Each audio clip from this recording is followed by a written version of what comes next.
My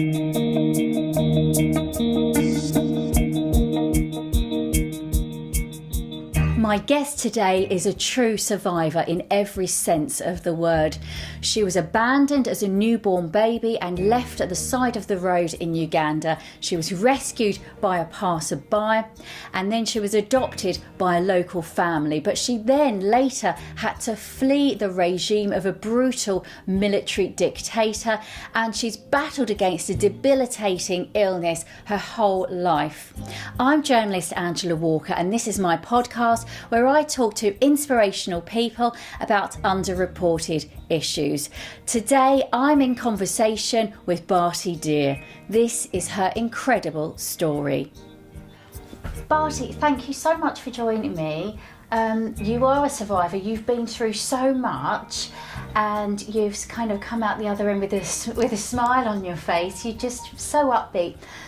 Can we go back to the beginning? Can you tell us what happened when you were left at the side of the road in Uganda? Talk us through that.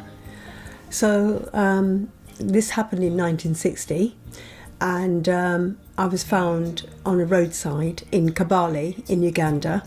I was around 2 to 3 days old. They're not sure of my exact date of birth, but prior to that, my parents, who subsequently adopted me, my mum had actually had dreams that she was having a baby girl, and she was pregnant at the time, and my father was convinced it was just that she was carrying a girl, but she kept saying, no, I've had this dream. And although they are Sikh, my mum was also very influenced by Hinduism. And she kept saying that the goddess Lakshmi had come to her in a dream and said that she was going to have another little girl. So when I was found, the local newspaper reported that what they thought was an Asian baby had been found on the roadside. And my mum managed to persuade my dad to take her to the local hospital. And that's where they found me. And that's where she found me. So that's literally what happened. I don't know if you know much about Uganda, but it was even a miracle that I was found, because in Uganda, when you are going along the roadside, you see boxes on the side of the road, and generally drivers will stop to see if it's fruit or vegetables, and they toot their horn, and then the farmer comes out and he or she may sell you the fruit and vegetables. So there was just this one lone box and one lone driver, and he stopped thinking, oh, let's see what's in this box, there's a final box left, and actually found me instead. So yeah. So he looks inside this box. There's this tiny baby. I mean, it's Uganda.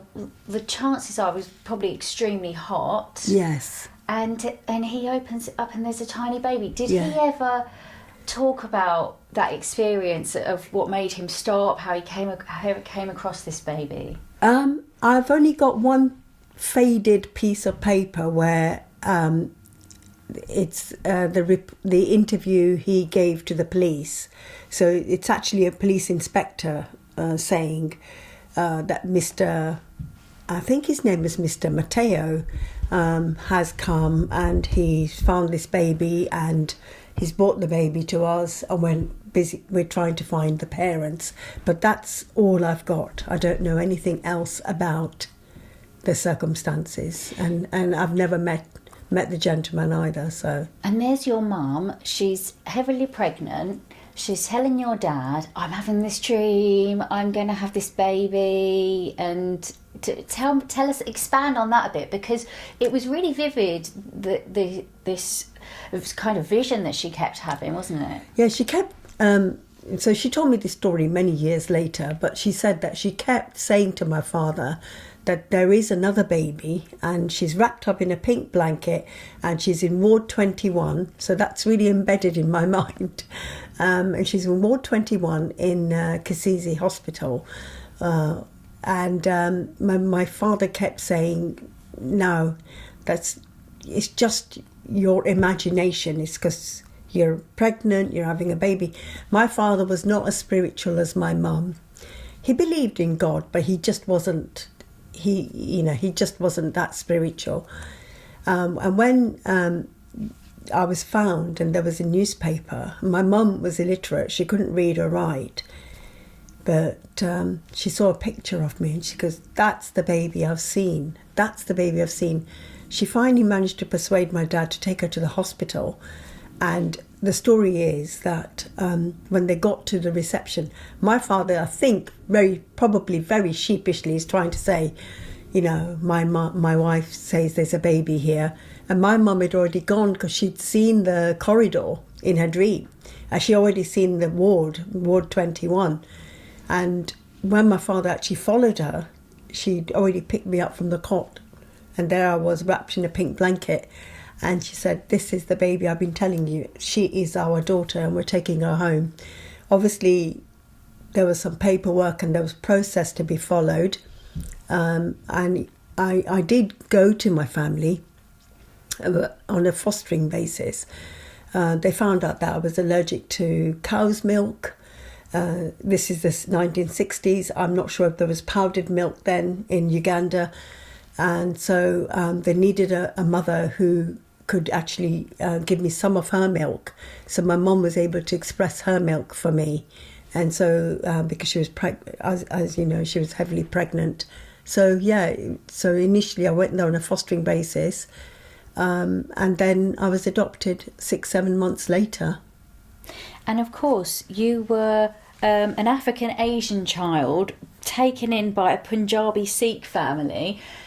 In itself, that was quite a unique situation, wasn't it? It was, yes. Adoption, particularly in the Indian community at that time, and potentially even maybe African family, you tended to adopt children that you knew. If you were infertile or you couldn't have a child, maybe your sister might offer you her child or a brother might offer you a child.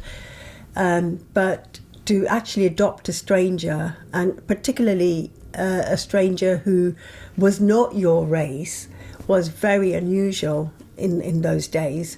And my parents went through a lot when they wanted to adopt me because they were told it's a girl. Why do you want to adopt a girl?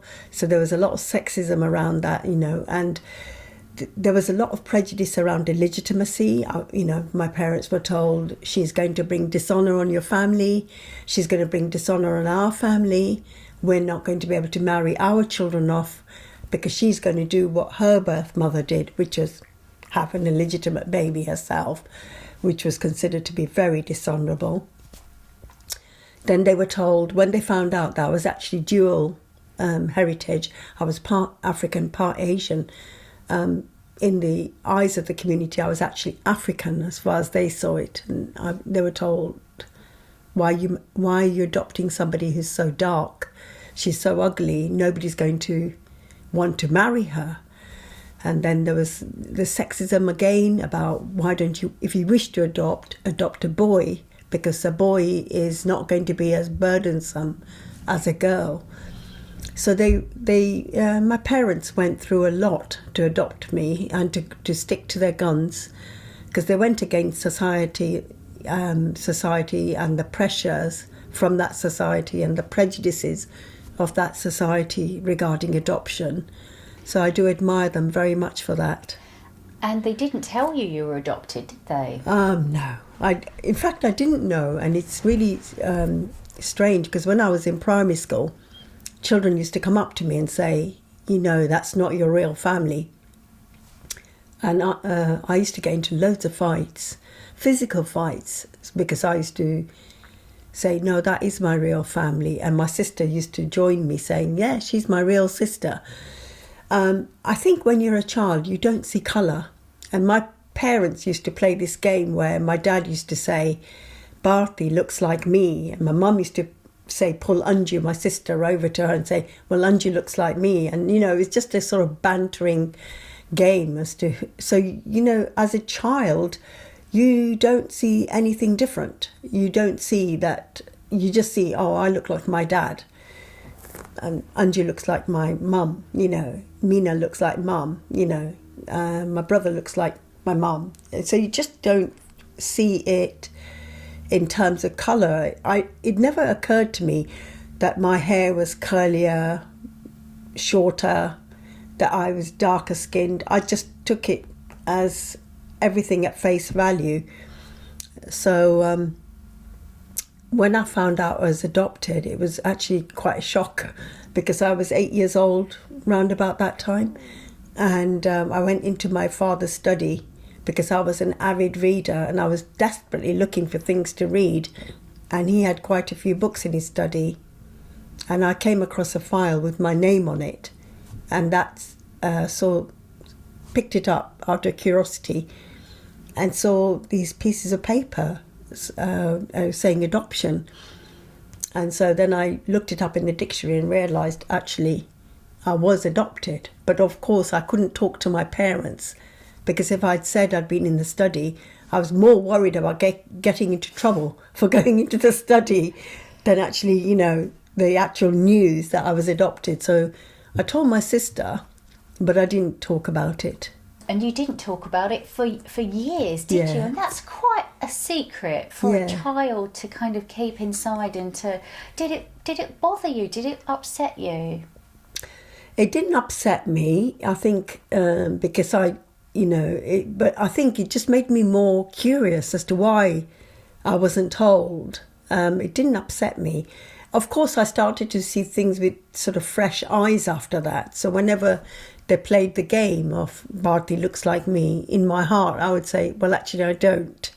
I started to notice the difference straight away, and I just kept quiet when children came up to me and said, oh, you're adopted. I just kept quiet. And sorry, they didn't say I was adopted. They said, that's not your real family. I didn't go into fights anymore. I just kept quiet. But I didn't actually tell anybody until when I was around 16 years old, and it was here in the UK, and I'd gone to the hospital for an appointment, and at that appointment they found out that I had a condition called systemic lupus erythematosus, so lupus for short. And the consultant was asking my mum, is there anybody in the family that has this? So my mum said, oh, ask Bharti to go out the room and I'll tell you. And at that point I sort of blurted out, I'm adopted, no one knows anything about me, I was abandoned on the roadside. So that's when my mum actually found out that I've known all along I was adopted. And I bet that was quite a shock for her, wasn't it? I think, yes, her face looked a picture. So you mentioned earlier that you were an avid reader, and I know that your dad really encouraged you forward with your education. Talk to me about that. Well, my father was very adamant that we should all be educated, but I think looking back on it now, education at that time for girls, yes, some girls went on to have a career, but most of the time it was to get a good marriage partner. So the more educated you were, the more likely you were to get a good marriage prospect out of it. So my father did encourage us to study, and he did encourage us to have aspirations. That was more unusual. Most of the time, the majority of Asian girls, it was all about getting a potentially good match in marriage eventually.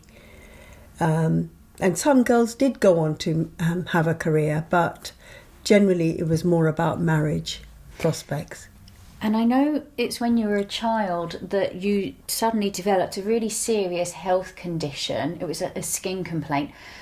Talk us through that, because I know that affected you throughout your whole life, and it started when you were a child. Yes, so I was again round about the age of 7 or 8 years old, and I developed this condition called Epidermolysis Bullosa, and it's actually known as EB for short.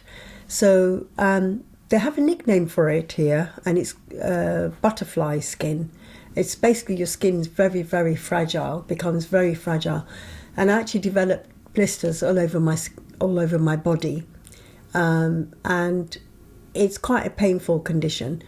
I don't know much about it because in the 1960s, they said there was only 3 or 4 people in the world that they knew who had it. So there wasn't much known about it. It was a very, very rare skin condition. And so I developed these blisters all over my skin. And of course, with it comes that sort of awareness that not only are you ill, but people do shun you because people were worried that it was contagious, didn't know what it was. So there was a marked shift in the way the other children at school started to see me. From playing with me, I would be more rejected, and I started to go more inward into myself and getting more withdrawn. So I think it really affected my self-worth, having such a visible skin condition and knowing that there was just absolutely no one else around who had this condition. I've still got it. It's incurable. However, I have to say that I've not had a blister on my skin for at least 20 years now.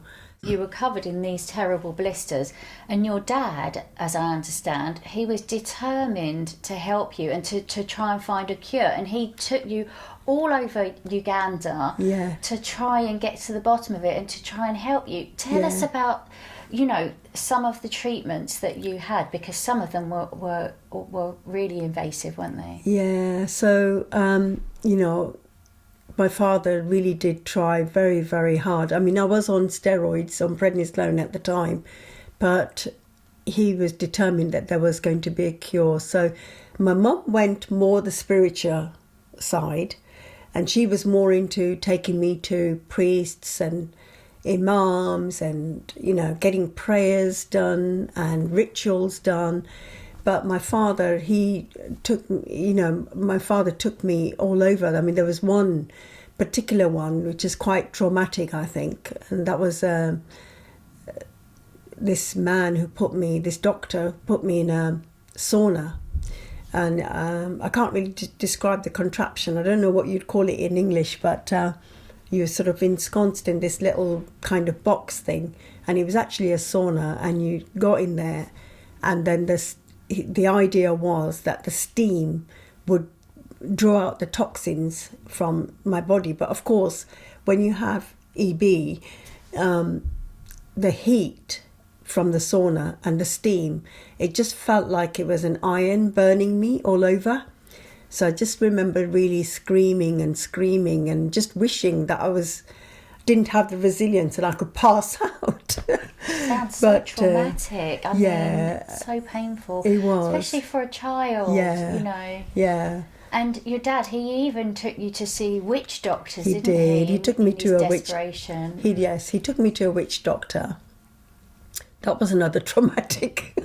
That was. It was simple enough, that they were going to give me some water to drink. But when the witch doctor sort of spat his mucus into that water and told me it was a cure and I had to drink it in one go, I just couldn't do it. I just could not do it. And I remember, I don't know what's more traumatic actually, the guy on the hill with the sauna or the witch doctor expecting me to drink his mucus and telling me that it was a cure and he'd done a special prayer and And what did your dad say when this witch doctor said she must drink this solution? What was your dad's reaction? Well, he did try to persuade me to drink it, and I was actually quite surprised because my father was very educated, and as I said before, he wasn't into spiritual things. He was not even superstitious, and for him to take me to a witch doctor actually showed the level of desperation he must have been feeling. He'd been told by some locals that this guy was a miracle worker and could cure anything, so I think he was desperately trying anything, and I remember thinking, but you're so intelligent and you're so educated and you're expecting me to drink this muck. And he did try to persuade me, but actually, funnily enough, I didn't get into trouble for it. I thought I'd get into trouble on the way back because I refused to drink it and actually threw the glass away. But he didn't say anything. And funnily enough, I overheard him say to my mum, I don't think I could have drunk it, but I don't think I was meant to hear that. I don't think I was meant to hear that. The skin complaint itself, so what was the extent of these sort of blisters and lesions that you got? And was there anything that kind of brought them on, or did they just like appear, or...? They just appeared. I mean, I was told, at that time I was told by the doctor that I may be allergic to the sun, which is a bit ironic when you've got dark skin. So I just remember being told to keep out the sun, and various treatments being offered, such as, drink lots of glucose, lots of water with glucose, because glucose is cooling on the inside.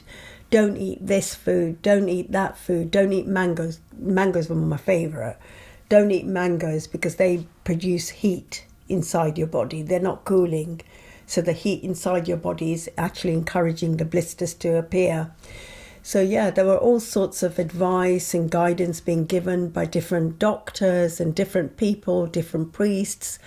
But the skin was very fragile. I only had to knock it and it would just peel off immediately. And I remember on many occasions just maybe falling over and the whole of my skin just coming off, and having to go to my dad, and he'd be in the middle of a meeting in the office and I'd appear with the skin, and he'd just take out the first aid box and just deftly and very gently dress it, and he knew how to put the gauze on it and then put the bandage on it.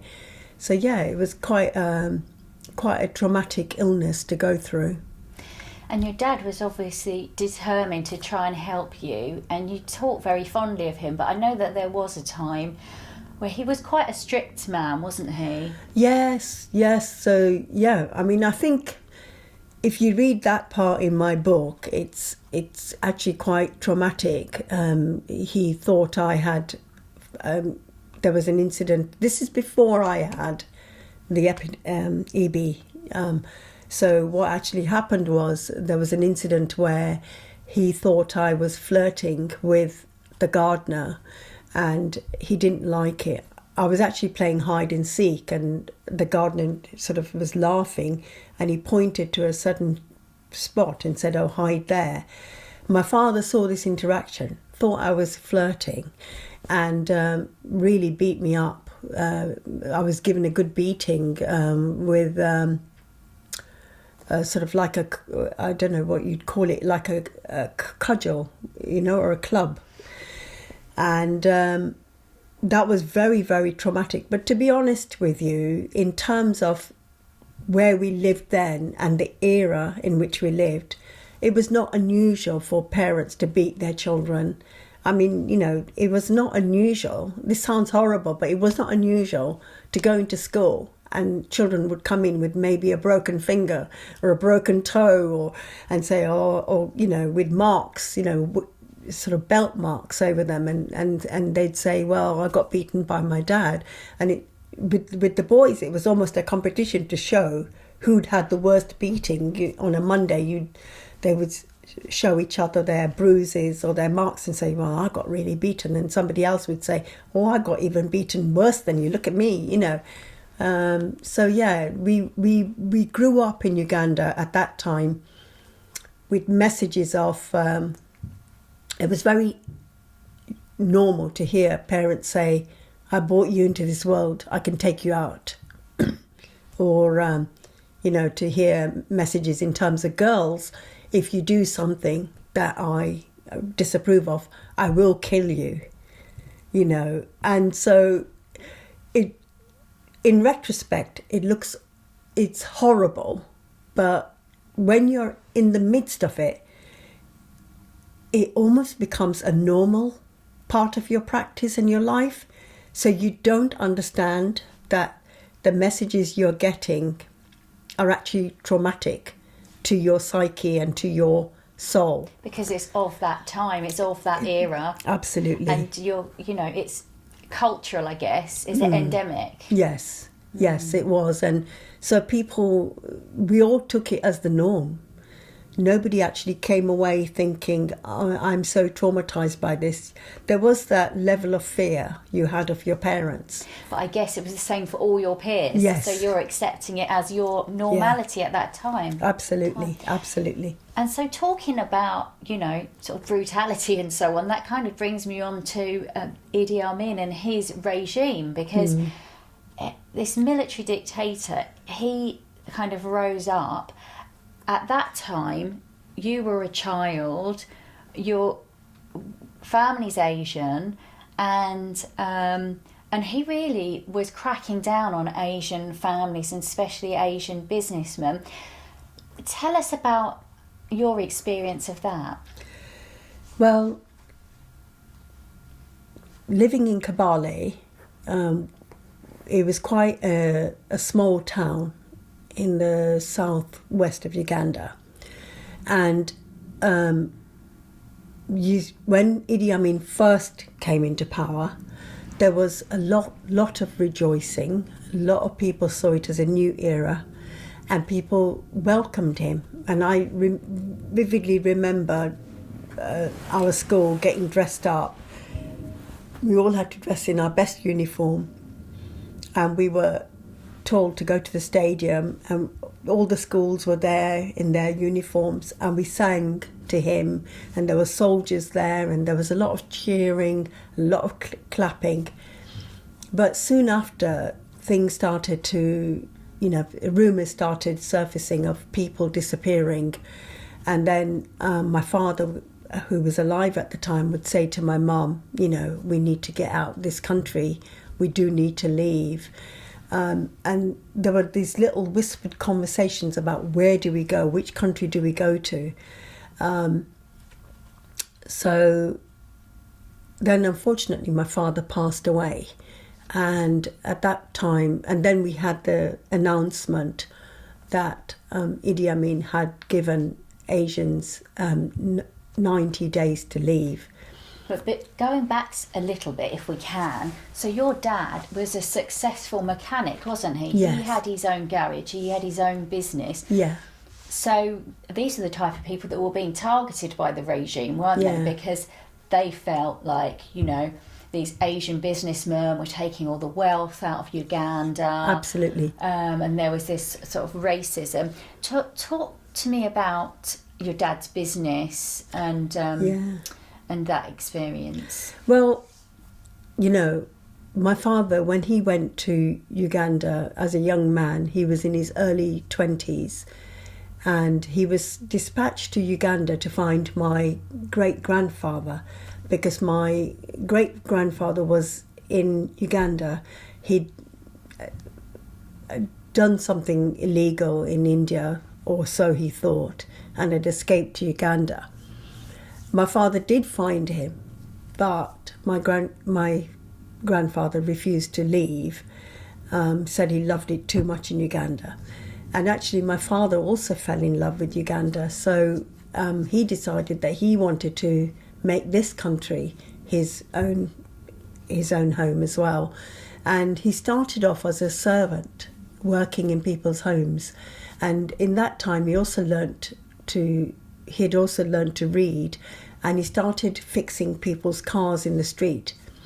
So from that, he managed to raise enough money to then move to Kabale, and brought my mum over. They'd spent many years apart in their married life, and by the time we came along, he had a thriving garage and a business of his own. So he built up his business, and when Idi Amin was in power, he actually used your father's business, didn't he? He did, and actually we weren't fortunate in the sense that the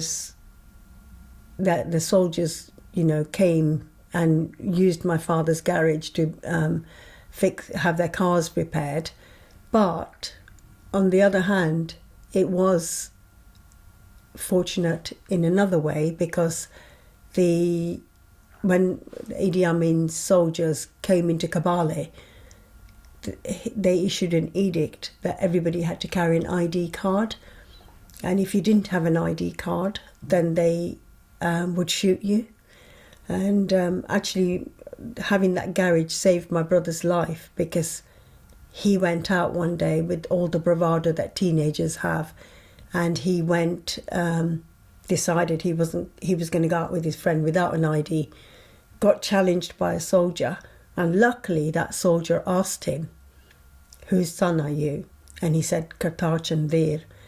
And the guy said, "Oh, the gentleman where we go and have our cars repaired." And he said, "You're lucky, I know your father, otherwise you'd be dead now." And let my brother and his friend go, and they had to go back to their homes straight away. So we were lucky in that way.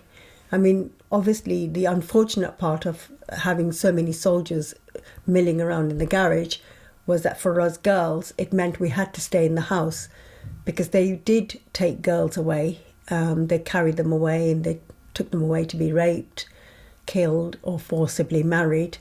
And so we had to stay in hiding when they were around. Our house was right next to the garage. Our veranda actually had a door that led straight into the garage, so we weren't allowed to go out at all. Then moving forward, your father passed away, and your mother was determined, "I have to get my family out of Uganda." She sounds like quite an incredible woman, Yeah. actually. She was quite a determined lady, wasn't she?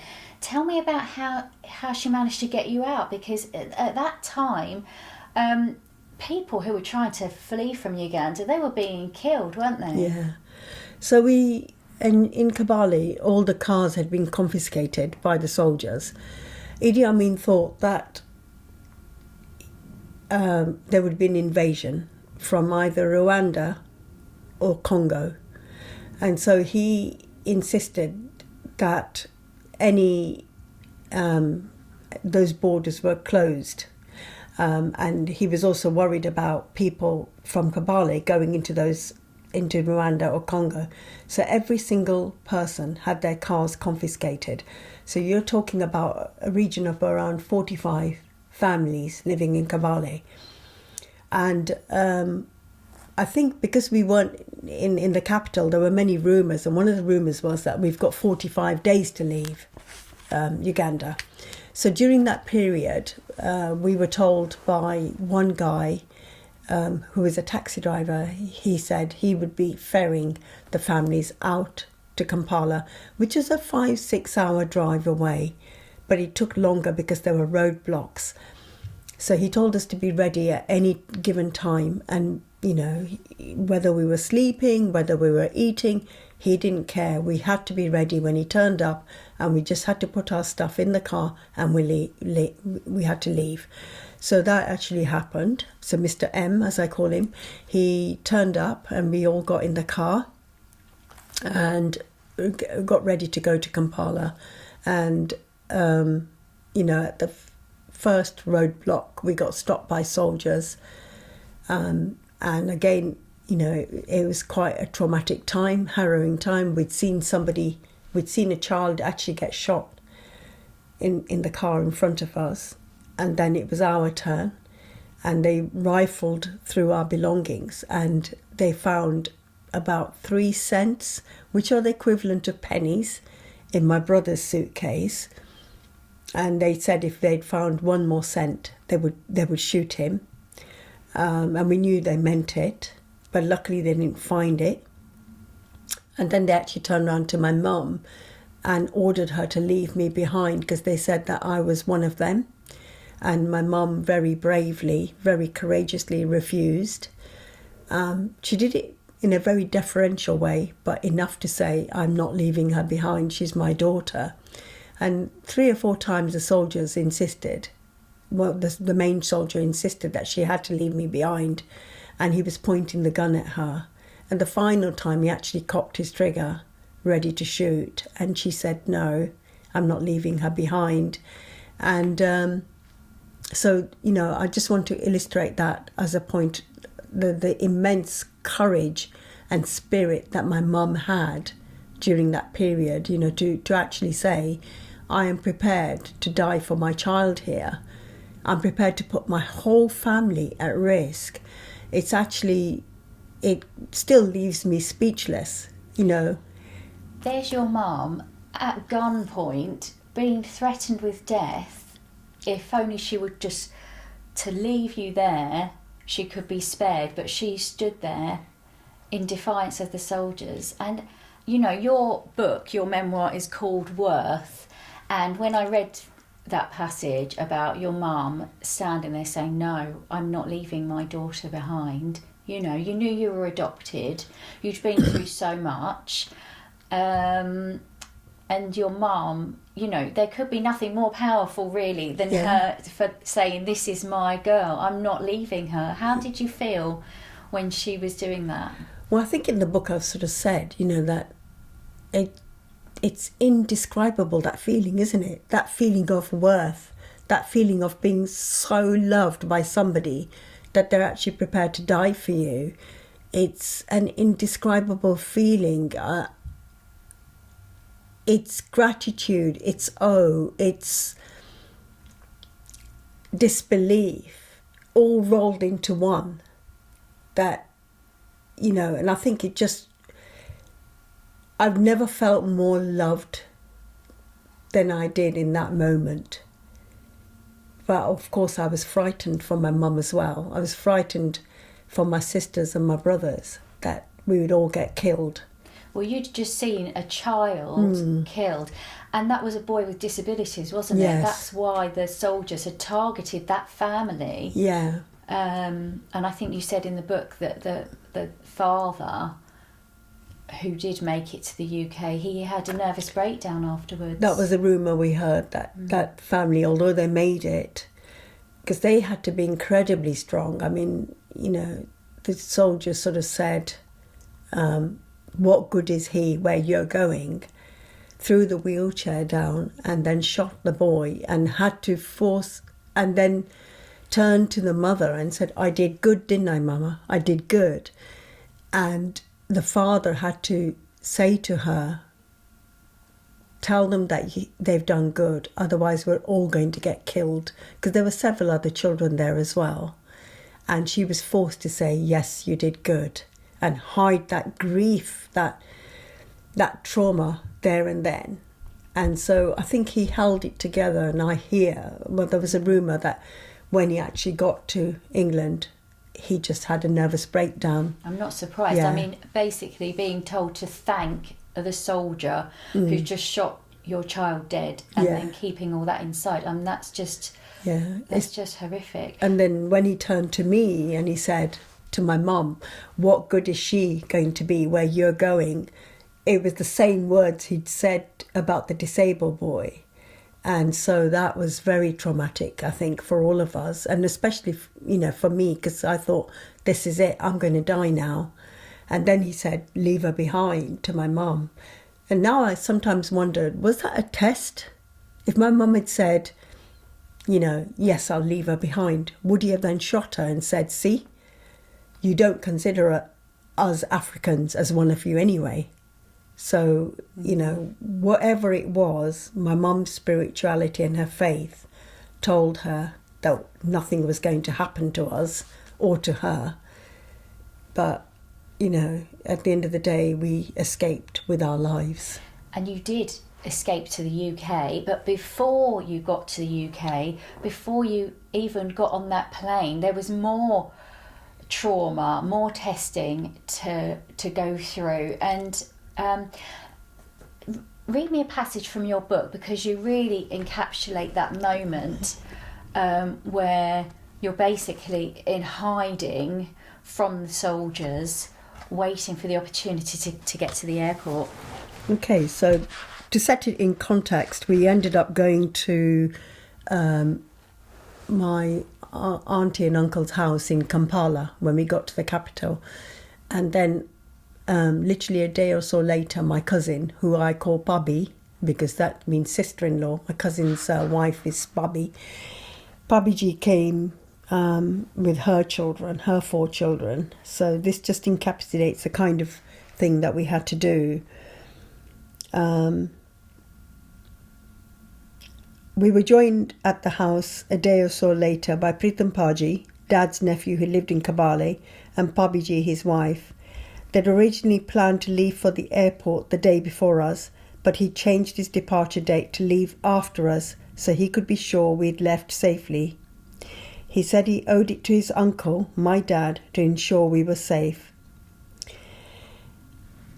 I recall Babiji being a very strict but loving second mum to us all. She had 4 children who came to call me auntie. At that time, though, we simply wondered if we'd survive long enough even to reach the airport. Mum and Pritam Baji went to Kampala to fetch the papers we'd need for our departure, leaving us with Babiji for a couple of days. During the day, we could play freely, but with firm orders to stay in front of the house and not wander off. But just before sunset, we'd scuttle back inside. It was important to show that the house was unoccupied, so every evening one of my cousin's children or my brother would climb out of a window, lock the front door from the outside, and then climb back in through the window. A chain and heavy padlock on the front door gave a sure outward sign that the house was empty, hopefully keeping the soldiers away. During our evening meal, we were given instructions to remain completely silent if there was a knock on the door. We weren't to make a sound, not even a cough. All lights needed to be off, and we were to lie on top of our beds in complete darkness. If soldiers started to break down the door, we were all to climb into the water tank in the bathroom. Again, we weren't to make a sound, no matter how cold the water. We were worried that we'd drown, but Babiji reassured us that the water wasn't that deep. She said she'd knock 3 times on the tank when it was safe to come out. We had no idea how long it would be before we could venture out, or what would happen if her knocks didn't come. As children, we just accepted it. Gosh, what a thing to live through. You've been through so much, Bharti, but you're such an upbeat person. How do you think it is that you've stayed so positive throughout your life? I think initially I would say that I wasn't always positive. There were events that occurred that really did, I think, affect my self-worth quite a bit. That was the illnesses, the lupus, and then the EB, and being bullied at school for it. And then, of course, the whole trauma, I think, of, finding out I was adopted and, having to keep that a secret. So I think, and then, the prejudice from the community itself regarding my upbringing, my adoption, who I was, part African, part Asian, and, the fact that I was not seen as an attractive child. I think all of that really affected my self-worth. So for a long time, I wasn't positive and upbeat. But as time went on, I realised, and actually it was at university that I had this sort of epiphany moment where I thought, I really need to get a grip of myself. Either I can drown in this sorrow and pity and thinking I'm not worth it, I'm not even worthy enough to walk out the door, or there comes a time in your life when you say, well, I have to hold my head up high, I am what I am, start accepting me for who I am. And I think once I'd made that decision to accept myself and not lose myself in the opinions and the negativity from others, and to actually fight my way out of that mire, I actually started to feel good in myself. So I wrote the book. I wrote it, and it was a very cathartic experience. And I think just being able to hear people's experiences that have resonated with mine, and also having the love of my family, and having the acceptance of my siblings and knowing that they were behind me, and the support I've been given for my story has made me a very positive person. Thank you so much for sharing your story with me. You Yeah. are really inspirational, Bharti, and Thank you. there's so much more that we could talk about, but it's all in your book, isn't it? Yes. So Yeah. we can learn more about it. Thank you. Thank Bharti you. Dhir, for joining me. Thank you very much. Thank you. I'm journalist Angela Walker, and today I've been in conversation with Bharti Dhir.